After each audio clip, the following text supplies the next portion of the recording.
Hi friends, welcome to mister PMK studios. Friends, ఈరోజు 500 సంవత్సరాలు జీవించిన సొరకాయల స్వామి గురించి మీకు తెలియజేస్తున్నాను. తిరుపతి నుంచి సుమారు 35 కిలోమీటర్ల దూరంలో నారాయణవనం అనే గ్రామంలో ఈ గుడి అనేది ఉంది. ఫ్రెండ్స్, ఈ గుడికి చాలా విశిష్టత ఉంది.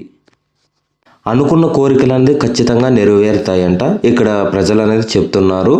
ఈ గుడి నిర్మించి సుమారు 122 సంవత్సరాలు అవుతుంది. ఆయన 1902లో ఆగస్టు 9వ తారీఖున జీవ సమాధి అయినారు. ఆయన జీవ సమాధి అయిన సంవత్సరం తర్వాత 1903లో గుడి అనేది నిర్మించడం జరిగింది. ఈయనకు సొరకాయల స్వామి అని పేరు ఎందుకు వచ్చింది అంటే, ఈయన జీవించినంత కాలము భిక్షయాటన చేస్తూ జీవించారట.